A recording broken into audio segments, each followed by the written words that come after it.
Hey there, welcome to another Credit Card News live stream. I'm Cal Barton. I hope everybody is having a great weekend so far.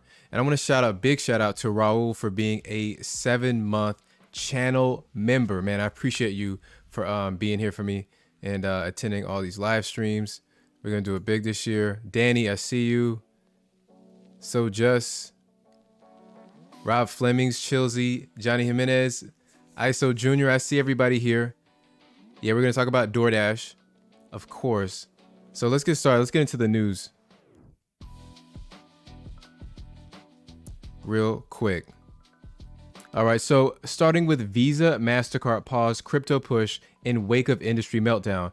U.S. payment giants, Visa and MasterCard are slamming the brakes on plans to forge new partnerships with crypto firms after a string of high-profile collapses shook faith in the industry. People familiar with the matter told Reuters. So the crypto industry saw a stunning reversal of fortunes in 2022 as bankruptcies of industry majors, FTX and BlockFi rattled investors and increased regulatory scrutiny on the sector. Both Visa and MasterCard have decided to push back the launch of certain products and services related to crypto until market conditions and the regulatory environment improve. So listen, crypto has fallen out of favor. So they're not seeing much, support for this. There's a lot of people. I mean, you just mention crypto, make a crypto video and see what happens. I mean, just imagine if I put that on my channel, I would get lambasted. I would get torn down, torn to shreds. People are hating crypto. They lost so much money. I know a few of you in my audience have lost money as well. I think somebody a few weeks ago said they lost like close to $2,000, and that's really unfortunate. But yeah, I've always been bearish on crypto. Really don't, maybe sometime 10 years from now, 20 years from now, in the future, it'll be something viable, something that we all use, but it's not here yet. And you really don't want to get ahead. You don't want to be a beta tester for these things, right? The last thing you want to be a beta tester for is with a financial product. You don't want your money on the hook. I'm all for trying new services out, but they need to be FDIC insured, or have come from a reputable company, with a track record. That's why a lot of people always kind of stick to the major banks for when credit cards are concerned, because they know that they're gonna be treated well.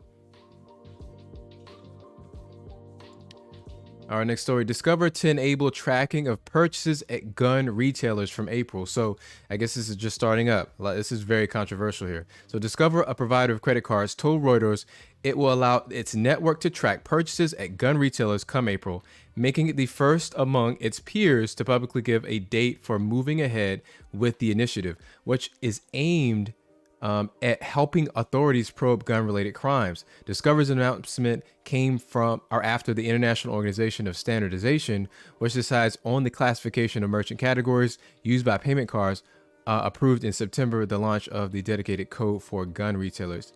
So listen, I know a lot of people that own guns that, I have coworkers that, he makes purchases of thousands of rounds of bullets, but he's a person that shoots for fun, that shoots for sport. So he's going to the range like, once or twice a week, and he's using those rounds on the range.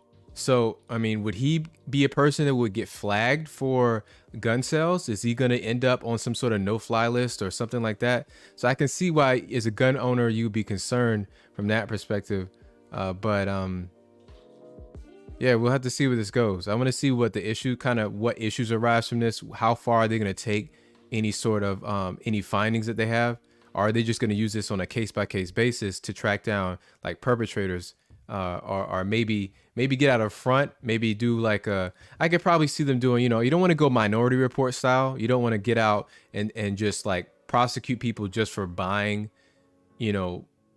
a few guns. Maybe if they're stockpiling guns, I'm not sure what the threshold is going to be. It's got to really make sense to kind of infringe on people's rights. What do you guys think about this? Do you think they should be tracking guns in this way? Are they not doing enough right now? Is this something that like makes sense for the United States? Let me know in the comments. So nearly half of millennials, Gen Xers, have more credit card debt than savings. This is terrible news, guys. Nearly half of Americans in their prime working years, age 27 to 58. Now I'm 35. All right, so I'm right in the middle of this, or sort of near the middle. Now have credit card debts that exceed the balance in their savings accounts. Roughly 45% of millennials and Generation X consumers surveyed reported credit card balances greater than their savings or emergency funds, according to an annual emergency savings report released this week by Bankrate. So listen, you never want this to happen. And I think that the typical person has, credit card debt in the thousands. It's like $5,000 or $6,000 on average. And you really don't want any credit card debt. The only amount that you want reported to the credit bureaus is 1% of your total available credit. That's going to give you your best FICO score. And I recently, probably should have put this in the stream, but I recently had my FICO score go up like 40 points. I'm not sure exactly why it did, but I'm sure that I'm currently, because I'm using business credit for business purchases, I'm able to basically not have that affect my personal side. And it's allowing me to maintain a 1% available credit limit. Now that it helps that I have such a large available credit limit on the personal side, so that I can still use a good amount of that limit and still be in the single digits. But definitely was pleased to see that. And if you don't know, if you're new to the stream, I know I see 30% of you say that you've never seen the stream before. Welcome, by the way. Thanks for joining me. But if you don't know, a lot of companies, it's a lot of companies for banks, they'll give you something like CreditWise or Credit Karma. A lot of you familiar with Credit Sesame. Those places are giving you your Vantage 3.0 score. So just be aware that most banks, when they're trying to figure out your credit, like the credit worthiness of an individual, and so they're assessing you and analyzing you, they're going to be using your FICO 8 score, bank card to be specific. They're not going to be using the Advantage 3.0 score. So you need to go to places or apps like Experian app or the My FICO app. Those are two places you can go, and a couple of you can go to Wells Fargo Bank. I believe that Discover will have your FICO score. I think they give you a FICO 9, which is a little different. But I've seen that the FICO scores and the Vantage scores, for me personally, were like 20, 30 points off sometimes. So you definitely want to be aware of that. Next, the chip shortage triggering delays in credit card delivery. So we've heard about this before. I've reported on this. If you lost your credit card, had it stolen, or are waiting for one tethered to a new account, it might take more time for your replacement credit or debit card to reach your mailbox. New cards typically take a week to send out, but a chip shortage has pushed that to 8 weeks in some cases. More cards, including chips and industries like auto and tech, are competing for the tight supply. Credit cards are further down the list to get the chips, and smaller credit card issuers even further down the list. Last summer, a global industry group for cards and mobile payments warned of a continued impact through 2023. So, I haven't really been impacted by this, but I've seen people online talk about this. And if you sign up for a card, last thing you want to use that card immediately. Like, you want it to get it in like 4 or 5 days, but some people are having to wait a long time. Now, this is what is a good point or an advantage for a card like the X1 card or the Apple card, things that are they're kind of online focused, so they will give you access to that credit card, the full limit, not a partial limit, the full credit card limit, right from the jump. So as soon as you get approved, you'll be able to access that card, and through your either Google Wallet or Apple Wallet, they'll let you link it up, and you can basically use it in store, and you're good to go. So that's one of the bright spots for those kind of online focused fintech cards. Next, CFPB, or the Consumer Financial Protection Bureau, publishes new findings on financial profiles of buy now, pay later borrowers. So this kind of gives further insight. If you don't know, the CFPB is kind of like the governing body for the financial industry. They issue fines. They do reporting analysis like this to kind of give us insight on what type of people are, or how are people acting in the financial market, and in personal finance. And what do they also do? I recently learned that you can issue complaints there. I have links on my website. If you want to go to my website, on the pinned comment on this stream, you can access it, and you can file a report and make a complaint if you have an issue with your bank or your debit credit card. And they also have access to dispute letters. So if you want to, you actually write out a dispute, they'll have templates on the website as well. So the Consumer Financial Protection Bureau has published a new report analyzing the financial profiles of buy now, pay later borrowers. While many buy now, pay later borrowers use the product without noticeable indications of financial stress, the report finds that buy now, pay later borrowers are more likely to be active users of other types of credit products like credit cards, personal loans, and student loans. They are also more likely to exhibit measures of financial distress than non-users. For example, BNPL borrowers are more likely to be highly indebted or have revolving balances or delinquencies on their credit card compared to consumers who do not use buy now, pay later. Also, BNPL. Try saying this a bunch of times in a row. I mean, my goodness, how many times is gonna? It's like 10 times so far. Are also more likely to use high interest financial services such as payday loans, pawn loans, and bank account overdrafts. When I saw pawn loans, immediately I remember telling an old friend of mine that I always felt, whenever I entered a pawn shop years ago, I always felt like a criminal. Like even just going in there, you just feel like you're being watched, looked at, you know. And when you go up and you try to, you know, actually, if you try to pawn something, they give you next to nothing for it. And if you try to buy something, it's like over, you're like, it's like brand new price. It's crazy in there. Definitely don't want to do business in a pawn shop. But yeah, these things are so easy to get. It's no wonder why they're seeing that users of buy now pay later services don't have the best credit, because they're trying to split up a bill for like groceries, $100 grocery bill, into 4, you know, installment payments. You know, typically the marks of a well-funded, you know, high credit score individual, they're not going to have to use buy now pay later. They're going to be basically using a credit card with points or cash back, just like a debit card, to make those purchases. All right, next we have skimming fraud, and this is going to lead into the new segment I added. I hope you guys like it. Skimming fraud exploded in 2022. So US card skimming grew by nearly 500% last year, and is showing signs it will grow even faster this year, according to a recent analysis by FICO. The firm's data identified that more than 160,000 compromised cards last year, are roughly 5 times the number reported in the previous year. Nearly 3,000 unique financial institutions were affected by a compromise, representing a 80% year-over-year increase. And the data from January of this year was trending at nearly 1,000% increase over 2022. Most skimming fraud was concentrated in California. Oh, sorry, Danny. Sorry about that. That's where you're out there in Cali, which accounted for 47% of all cases tracked by FICO over the year. So, you know, skimming is the issue. We're actually going to get into skimming. So the next segment is going to be a reaction video.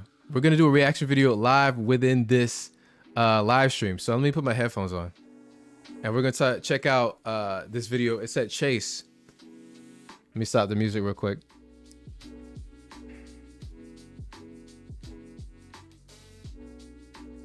Let's stop that.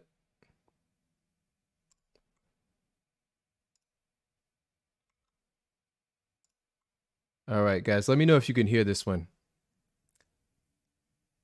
Let me bring this up.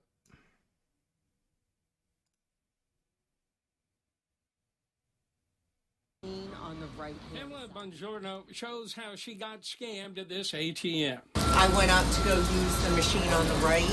I inserted my card. It didn't work. Then a man in line offered advice. I just want to say real quick, hey guys, let me know if you could hear this video. And if you've seen this, let me know as well. So they walked up to the ATM. They couldn't insert their card. That's red flag number 1, right? It looks destroyed. I'm not sure how I would feel in this moment, because, you know, I don't want to walk to another ATM. And if there's still a way to get my money out, I would try that secondary option. But it is a red flag that you can't insert your card, right? That means it's been tampered, like it's broken. Maybe they do it in a way, they put the, well, you're going to see what they do. I was like kind of a little blown away at how simple the scheme was. But so you can't insert your card. Let me know what you would do in that moment if you see that red flag. Also, she said that a person standing by said, "Hey, I'll help you out." Now, if you're especially in a larger city, who's willing to help you out like that? Who's gonna just volunteer? Oh, just a good Samaritan, right? You know, especially if you're men, because men, we don't really get talked to like that. So I'm a little suspicious, a little skeptical right there. All right, let's continue. The fellow that was on the sidewalk came up and said, "Oh, if you have the chip in your card, you can tap it." So Pamela tapped her card. This time it worked. Okay, so I just want to stop right there. A lot of these new cards, they come with the technology called tap and pay. So apparently, I've never done this before. You can actually tap your card and at these Chase terminals at the ATM to withdraw money. I've never done that before. I have used tap and pay in the grocery store. Very easy and simple, really quick. I like that experience. So she tapped it. It worked. All good so far, right? All good. Let's see what happens. She got her cash, thanked the man, and walked off. The next morning, I looked at my bank account. To her shock, Pamela saw 3 more withdrawals from her account. $940 was gone. I said, that guy scammed me last night at the ATM machine. I didn't think anything of it. I thought he was just using. Okay, could you withstand $900 just going missing from your account, your checking account like that? Could you? I mean, how would you feel? Would that be kind of a drop in the bucket for you? Are you you're gonna figure it out later? You're not really sweating from that loss. So she's sure that the man scammed her right there. But how did he do it? How did he scam her? In the ATM. The same thing happened to Rob Bell at the same ATM. When the card reader didn't work, a man leaned in. That person said, "Oh, there's a problem with the slot function. You have to use the tap function." So Rob tapped his card, took his cash, and walked off. Later, he found 2 accounts had been drained. $565 gone. My initial reaction was, wait a second, I definitely did not withdraw that much money. I have no need for $1,000 cash. Justin Sindelar tapped his Apple Watch at that ATM and withdrew $40. So you could tap. Listen, this is kind of cool technology. I didn't know you could use your Apple Watch to tap at the ATM to withdraw money. So you really can just leave your wallet and your phone behind. All you got to do is use your watch. Yeah. Listen, Raul said this is supposed to be a safer option. Yeah, it is supposed to be safer, and you're gonna see that I still think it's safe. But let's check out what they did. Later, he found 5 more withdrawals in a row. $960 was gone. So I think someone walked up to the ATM right after I used it and then withdrew money from the account again. Victims complained to the bank manager. She said, I've reported this to the police. It's happening up and down Mission Street. The manager told Pamela how the scam works. It starts with glue. They put glue in the card reader of the ATM machines, so you can't use your cards. So, like, who thinks up these schemes? I mean, on one kind of from one side, I'm thinking this is like simple, like MacGyver type stuff, right? Like I guess you work from the problem, like, hey, we need to figure out how to disable this card slot. What's the simplest and like cheapest way? You get like a $3 bottle of, you go to a dollar store, get some super glue, and now it's done. But let's check out what they actually do. Customers tap their card instead, and here's the trick. When you tap, the account remains open for more transactions unless the customer proactively logs out. So that's what they do. They will run behind you. They're going to explain. They run. So you use your tap and pay, you get your money, and then you're out. Then you bolt for it.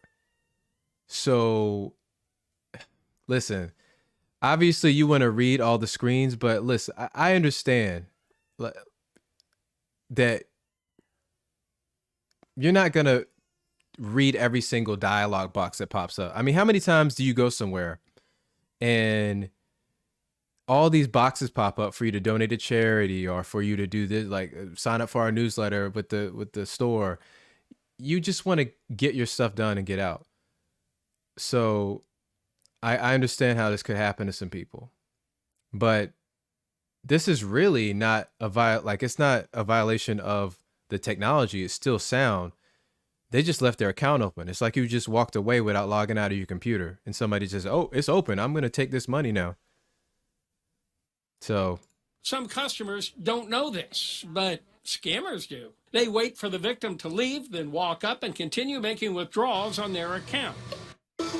All 3 victims filed a fraud claim with Chase Bank.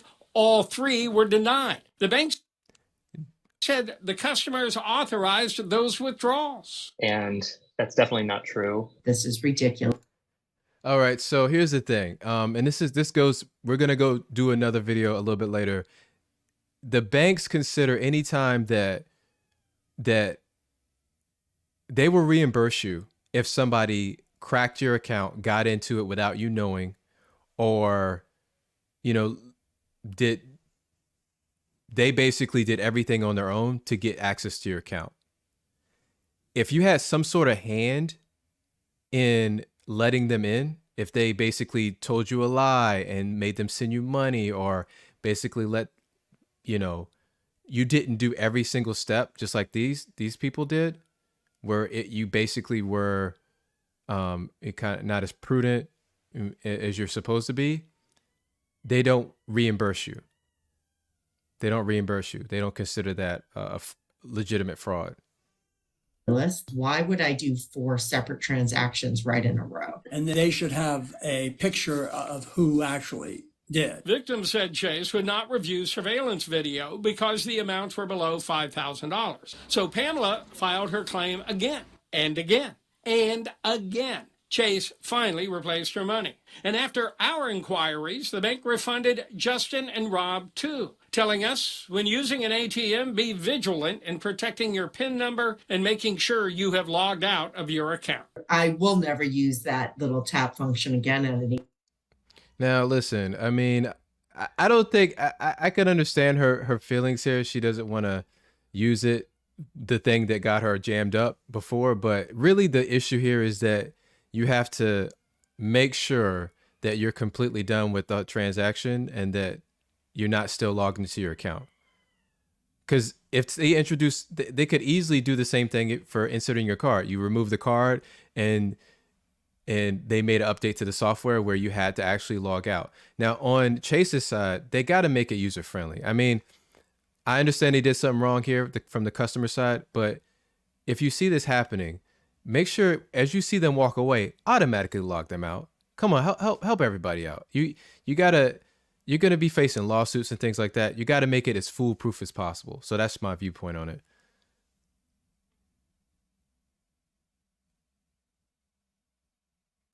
Doctor said, did dude say he would file bankruptcy? I didn't catch that, but yeah, like over a few $100s or $1,000, that's rich, right? Guys, if you like this stream so far and you want to see more live streams like this, go ahead and hit that like button for me. How many people we got in here? Wow, 77 people. Listen, if you're new to the stream, welcome. I think about 40%, close to that, are new. Thanks for taking the poll. We're gonna dive into another in there real quick.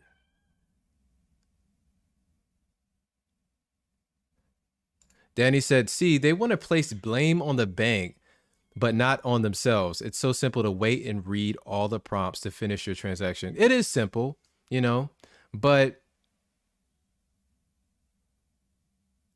you definitely want to look in the mirror and say, like you got to pay attention to all the prompts. You have to read everything. It's unfortunate that, I can understand, like, especially for older people, when we update the software and we just introduce new things, it's like you have to continuously learn. And human beings, we're not inclined to just, we're not inclined. We like to get very comfortable. And once we get our system down, we don't want to, change that. Charlie's Angels, I'm sorry. Thank you for the super chat. I appreciate you. All right, so let's get on to the next story here. We have a different type of fraud. Check this out, guys. Under federal law, when a crook steals your credit card information and racks up charges, you are not held responsible. But in this high-tech age, many crooks' chosen method of fraud is Zelle. The big difference here, you are not guaranteed protection. You may remember Scott Schaefer's gut-wrenching story. I'm looking at my account and all of a sudden money is being transferred to someone I have no idea who they are. 2 transactions totaling $9,000 when his bank denied his claim, saying it appeared he authorized the transfers. He fought back and called Better Call Banking. All right, so Zelle has been wrought with fraud, right? It's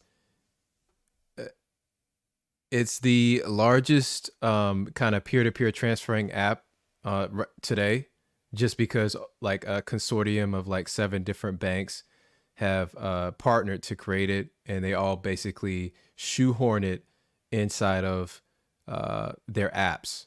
And so it's the easiest way to transfer. Like I use it personally for like contractors sometimes, and like my landscaper, I've used Zelle. But you definitely, again, just like with the ATM, you have to see and pay close attention of where your money's going, who has access to it. If I let that go, that's basically saying, well, yeah, you know, I'm responsible for this, and I'm not. At first, Chase Bank stood behind its denials, but I kept digging. 6 months later, the Pinellas Park Police Department found a suspect in New York, and Chase relented, giving Schaefer every penny back. News Channel 8, Shannon, you're professional and tenacious. I just want to say, what a big, as you get older, your time becomes more valuable. And what a waste of time some of these things are. I've had issues where I just let go, like UPS, but where package was lost, and they make it so hard for you to solve the problem. And this guy, I mean, he was very, like they say, tenacious. It was enough money for it to be worth his time. But if your time is worth quite a bit, are you really going to spend hours and hours and days and to retry to get like, a few $100s back? It's a question. It's a lethal mix, and you kept on it. You didn't give up on it, and you did your follow-ups. And I think Chase finally realized that this was the right thing to do. Schaefer is one of tens of thousands of people who have reported losing money through the online payment system Zelle. For some, the bad guys hack into their devices. Others fall for tricks and unknowingly. All right, so that's the key. If somebody hacks into your device, then you will be reimbursed. All you have to do is, and they'll mention in the video, I think, that you can file a complaint with, there's a number for Zelle specifically, or with your bank. If they trick you, if you get tricked, then you are going to be out of that money, most likely. So yeah, nobody's really looking out for you. This is another reason why it's good to use credit cards, because they have a little bit more favorable terms, and they will reimburse you real quick. And plus, it's not your money. You have a 25-day grace period. Allow the crook to use Zelle to transfer money. Right now, Zelle fraud falls in a gray area. While some victims eventually get their money back, many don't.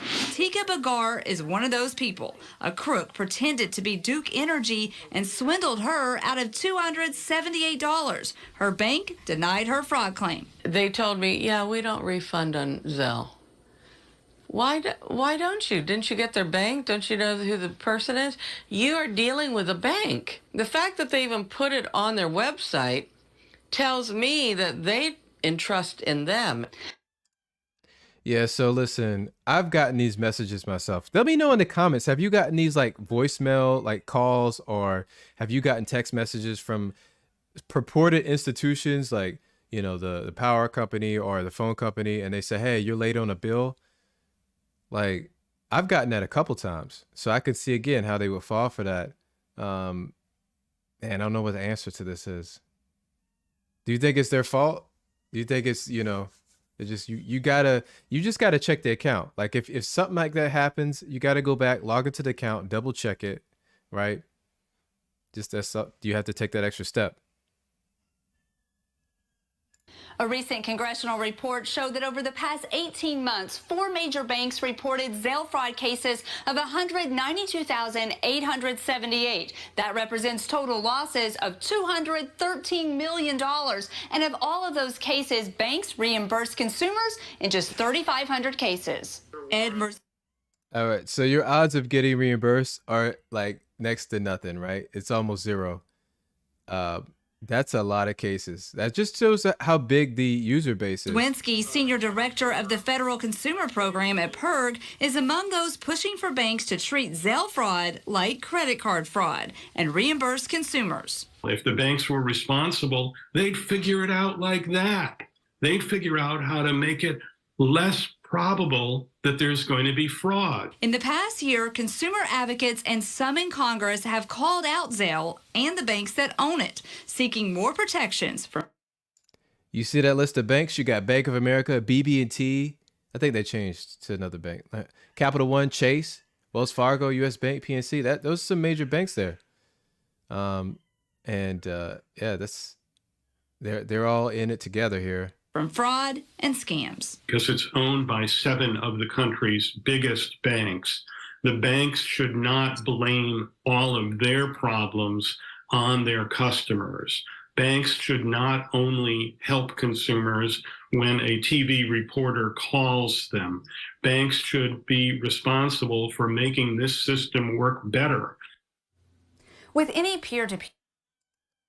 Yeah, so listen, someone made the point, I think, Nino, you're making some good points in the chat here. You said younger people don't fall for this. It seems like 50 plus years of age. Yeah, listen, you're less tech savvy. You know, you kind of take, you kind of take what you see and you just at face value oftentimes.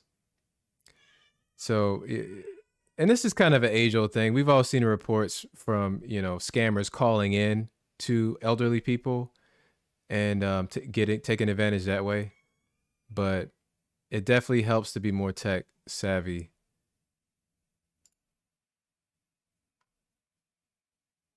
Peer payment app, it's best to use it only to pay friends. Do not pay businesses. Don't pay your bills this way. Crooks steal your money 2 ways using Zelle, either by an outright hack, and there's not much you can do to prevent that other than being careful on what you click on online. When it comes to tricks, you need to have your guard up. If someone calls saying that they're a company and that they're your bank and they're asking for sensitive information, you need to hang up. You need to call the bank number right away and call the number that's on the back of your credit.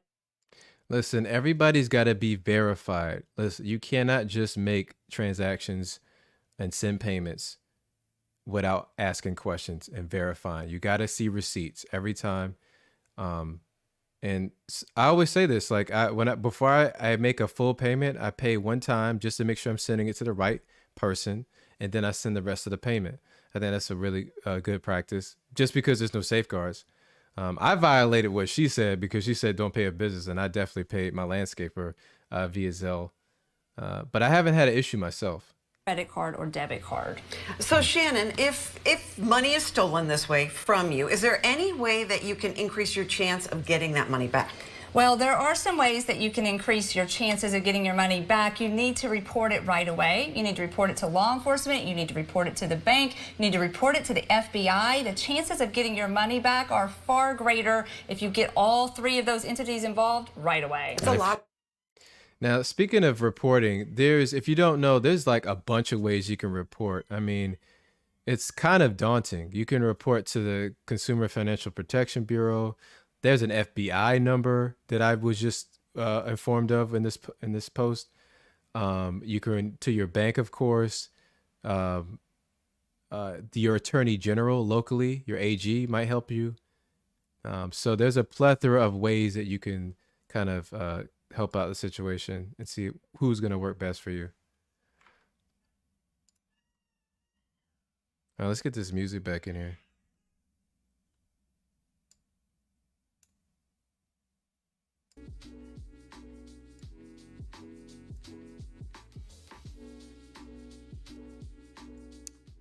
All right. You guys, if you like that segment, let me know in the chat. Just let me know if you like that. You want to continue doing things like that on the stream. All right. So Lending Tree launches credit card with installment payment model.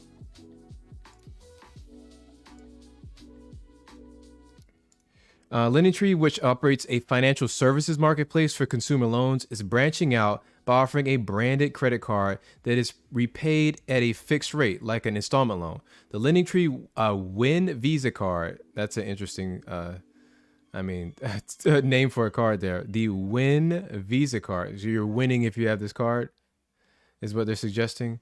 A San Francisco-based upgrades model providing users with a fixed rate on purchases that are paid off in equal installments over 24, 36, or 60 months. Structured like a personal loan, the card is issued by Sutton Bank with banking services and credit card lines provided by Cross River Bank. Lending Tree will offer the credit cards separately from the mortgage, auto, and other consumer loans displayed on its online loan marketplace. And you're going to give up to 2% cash back with that as well. So one thing I want to know, not too many details further than this about this card. New card is always cool to report on, but whenever they say up to, if they ever say up to something, that means that you're rarely going to get that maximum. Like, this is just kind of semantics that banks and companies use to just get the best part of the marketing material, marketing copy out in front of you. So you see that 2%, you think, wow, this is a 2% flat rate card. No, it's not. It really isn't. So I'm thinking that this card is going to be pretty trash. So next, U.S. Bank Corp's signals CFPB has turned up heat in prepaid cards probe. So the Consumer Financial Protection Bureau is weighing an enforcement action against U.S. Bank Corp after launching an investigation on its management of prepaid cards for unemployment benefits. According to a securities filing by the company, the Minneapolis company was disclosed the CFPB's investigation late last year, said in a filing Monday that the agency is now considering a potential enforcement action and that U.S. Bancorp is cooperating fully with all pending examinations. The CFPB probe centers on unemployment benefits dispersed during the pandemic. So apparently they've had some sort of mismanagement of those funds. Maybe they were late. Maybe they had some sort of fees attached. So listen, when the CFPB acts, it just seems like they say something and then the next day or next week, they have like a huge fine that they issue. They act pretty quick. So Discover It has Q2. They just revealed their Q2 bonus categories, and they are restaurants and wholesale clubs. And that's going to go from April 1st through June 30th. You'll earn 5% cash back on up to $1,500 in purchases. Restaurant purchases will include those made at a full service restaurant, cafes, cafeterias, fast food locations, and restaurant delivery services. So some purchases may not be eligible, such as affiliated wholesale clubs services. So that's going to be like Costco and Sam's Club and Walmart and Target usually. Individual merchants, standalone stores, and purchases made outside the U.S. Discover cards are not accepted in Costco stores, but purchases made on their website with eligible Discover cards qualify for bonus rewards. I feel like most of the people, the lay people, if you're not into the credit card game, you don't really know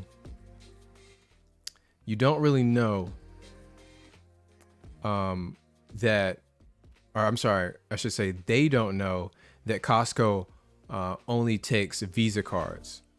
So they only take one payment processor, which is Visa.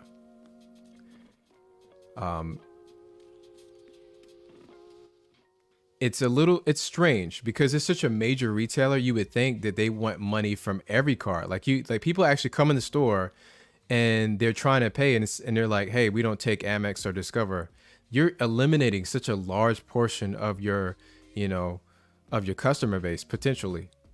I don't really understand that. And then to add to that, you accept basically every form of payment on the website. That's weird to me. I don't know why they structure it like that, but that's what Costco is for.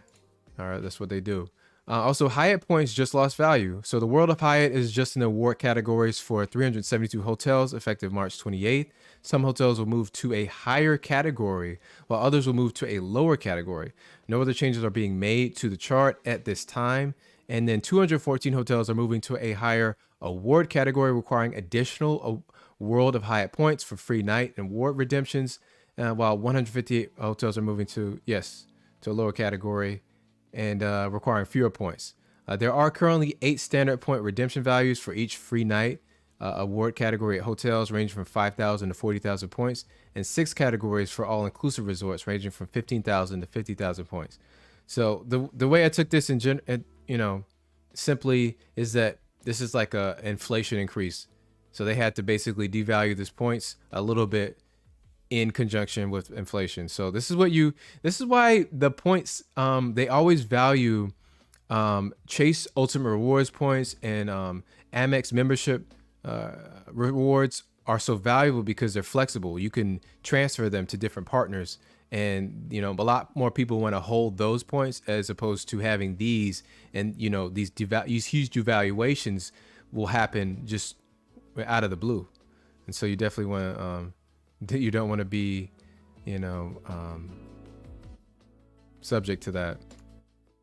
Next, Chase launches the DoorDash credit card. So the DoorDash credit card earns 4% cash back on DoorDash and Caviar orders through the DoorDash platform, 3% cash back on online and in-store restaurant purchases, and 2% cash back on online in-store grocery purchases, and then 1% back elsewhere. The card has no annual fee. That's awesome. I'm all for no annual fee, as you know. And comes with other benefits, including $100 cash bonus for new applicants, a free year of Dash Pass, and 10% off the first order of $35 or more each month.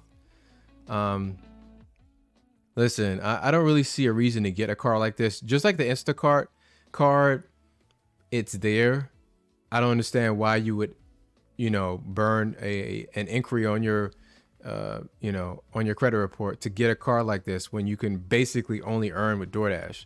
It's only earning. You would think they would go for 5% cash back just because it's basically like a store card. It's only only use it you predominantly for DoorDash. You do get 3% cash back for online and in-store restaurants, but you can just pick up a Chase Freedom or a Chase, Flex card that gets you that category. You can pick up a 2% flat rate card that gets you 2% in all categories instead of just on in-store grocery purchases, and then pick up a City Custom Cash and use it for DoorDash, and now you're set.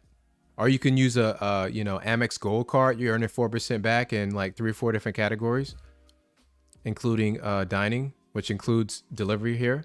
So I just think this is not a good enough offering for really anybody to warrant trying to go for this card. I just don't think so. If you feel differently, let me know in the comments. So are you picking up the DoorDash card? Is this something you'd be interested in? Next, finally, Chase adds pay yourself back to Southwest credit cards. So Chase added the pay yourself back feature to its Southwest credit cards, allowing cardholders to redeem rapid rewards points for annual fees and dining purchases. However, the redemption values are not great, and the dining option is only available until the end of March. And the annual fee option has no expiration date. And so if you want to use pay yourself back, all you got to do is log into your account and then click more, and then you'll see the selecting rewards dashboard is how you do it. And finally, 2 stories. This is actually kind of a little different segment. These are kind of like big complaints that you need to know about and kind of in the credit card industry, and be aware of some of these issuers. First is Synchrony. Danny, I know you feel me on this, man. Synchrony Bank closed all my accounts without warning. No warning.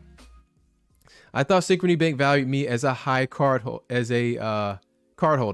All right, that was your first mistake, my guy, is that you thought they value you. They don't. They value themselves, and they're going to do whatever they want to get the most profit. But I was wrong. I had 23 accounts with them, all in good standing, paid on time, and in full every month. However, all 23 accounts were closed. 23, my goodness. Accounts were closed on the same day, damaging my credit. Despite contacting the bank several times to understand why, their responses were vague and rude, only stating that I was considered a credit risk. I enjoyed having stored credit cards with Synchrony Bank for the rewards, but now it seems they have a monopoly on most stored credit cards. That is true. That's a really good point, and I haven't really thought about that. That is their that's kind of their value proposition, or not even. I shouldn't say that. That's their market that they're going after, is to basically corner the store cards. And so you see they have a lot of partnerships with stores. And when I can reapply for some of the store, he always asking, when can I reapply for some of the store credit cards? So you want to go back in for more punishment? I would really be burned at that point. I wouldn't go and deal with Synchrony. I have numerous Synchrony cards, and let's see, up until just a few weeks ago, which I raised my I'll probably make a video about this, but I raised my Capital and Venture X limit to about 23,000 now. So it's actually my highest limit. But before that, so I have a couple Synchrony cards right around the 20,000 mark. They will give you credit limits, high credit limits. And they do have some nice rewards. They got the Verizon Visa card. You're getting 4% back in some nice, gas and grocery categories. And many other cards that they offer with like 5% cash back. The Amazon store cards, another one. What's another one? The Venmo Visa card. That's a pretty good card as well. The PayPal MasterCard, I think they issue that as well. So this is really bad to see, and definitely want to keep your eye on Synchrony. It's another good reason, and Nino, you would agree with me here, is that you want to diversify everything. Diversify where you bank, business accounts, personal accounts, the credit card issuers. You don't want to just bank, have credit cards with one issuer. You want to round it out. You want to be with Amex, Citi, Capital One, and Chase, and more. You want to go for even like the credit unions as well, just in case something like this happens. And the next, finally, Comenity. It's evil twin, right? It's evil, like it's doppelganger. Comenity is is as bad as they say. Beware. I've had the AAA Travel Advantage for less than a month and have been using it to save 5% on gas. However, there are some issues I've encountered. Firstly, they won't allow you to set up autopay until you receive your first statement. Huge red flag, guys. That's a big one. That's a big red flag. I've not confirmed this, so you guys can correct this guy, this person if they're wrong. But he's saying that you won't allow you to set up autopay until you receive your first statement. So you basically have to remember, like I'm used to setting up autopay as soon as I get the card. So that's going to be outside of my kind of standard procedure. And I would have to set an alarm or, basically notification to remind me. So if you slip up on that, now you got a late payment, a $40 fee, and you got interest charges. Secondly, when you do receive your first statement, the only autopay options available are current balance and minimum payment. That is terrible, man. It's surprising that there's no way to set up autopay for your statement balance, which should be considered basic functionality for any credit card account. So if you don't know, you want to pay your statement balance in full every month so that you don't accrue any interest. That's the only way that you won't, you'll pay just as much as you need to, not to be charged interest. Thirdly, when I redeemed my first reward of $17.37, I only got awarded, or 17 cents was deposited into my checking account. This is extremely disappointing and unprofessional. Yeah, and it's criminal, by the way, to redeem $17 and say, all right, 17, I'm giving you 17 cents. That's completely, criminal. You got to report that. And guys, finally, if you haven't yet, go ahead and check out my 12 credit limit increase hacks cheat sheet. Basically, if you have an issue, you have a $500 credit limit, $1,000 credit limit. Maybe you've been stuck at that limit for only God knows how long, a year, 4 years. Maybe you have a Capital One Quicksilver card, and it's kind of hampering you, not allowing you to improve your FICO score. Go ahead and check out the pinned comment in the stream. Download this this cheat sheet. This will help you out just to get you on the right track.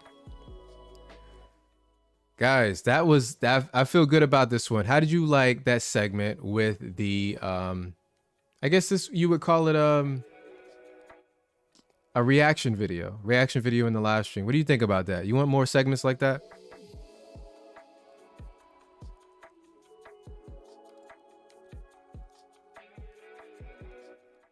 And hey, how's everybody doing? I got 86 people here. If you haven't been here in the stream, I welcome you. Thank you for attending and hanging out with me this weekend.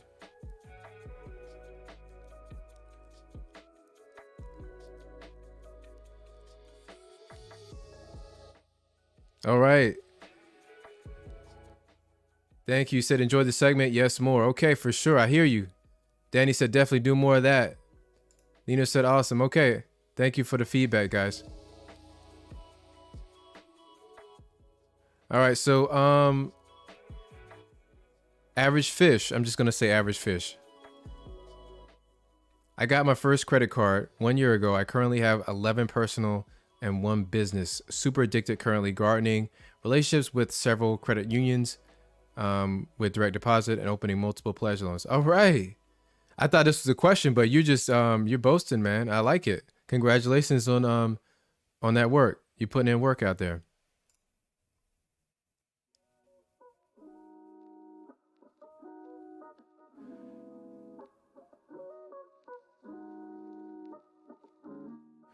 Richard Calaby, how's it going? You said instead of going after store credit cards, I think it would make more sense to go after credit unions such as Navy Fed, Penn Fed, and so on. Yeah, I think a lot of people really start there. You want to form a relationship because really, if you have a longer relationship with a credit union, it's going to reap a lot more benefits like higher credit limits, and you're going to use them for things like home loans, car loans, business loans. Can I repeat that? Business loans. If you start a business, they're going to be more likely to work with you, and they can have better customer service too. All right, Dark Dude, thank you. You said sharing the wealth. Thanks for the knowledge, Cal. Dark Dude, man, I appreciate you joining the stream. Thank you for the super chat. Really, really touching.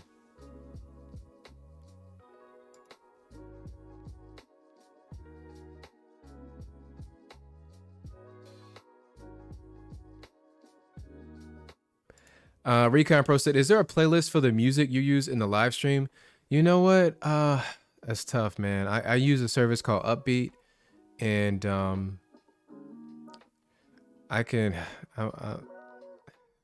don't think there's a playlist for it. I mean, if you go to the website Upbeat, I can post it in the chat if you want. And I think you can check out a few tracks there. Hold on, let me check for you. Let me see if I can post it. Here's a link to the if you can't click on it, let me know. But here's a link to the exact playlist I'm using. Danny Boy, thank you for the super chat, my guy. You said really great stream, Cal. Just keep your eyes on Synchrony-based cars. And listen, I got my eyes peeled, man.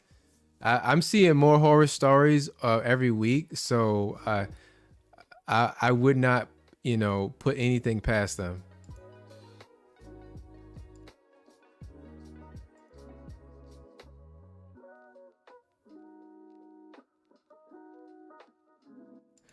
Christoph, what's up, man? You say, hey, Cal, again, that segment was great. I appreciate you, man. It was just the spur of the moment thing. I was like, how can I get these videos in here? I didn't want to make a dedicated video. And I said, I could just do it on live stream. So yeah, I'll continue to do that next week. Maybe I'll do a few more videos, maybe I'll do like 3 or 4 next time.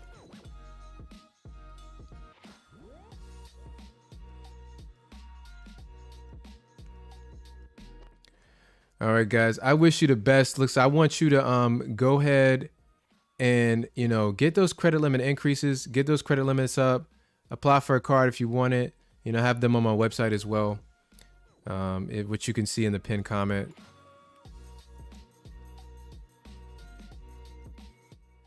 But everybody have a great week. I do this every Sunday at 7 p.m. So join me next Sunday at 7 p.m. Okay. Have a great weekend. All right. Have a great week, I should say.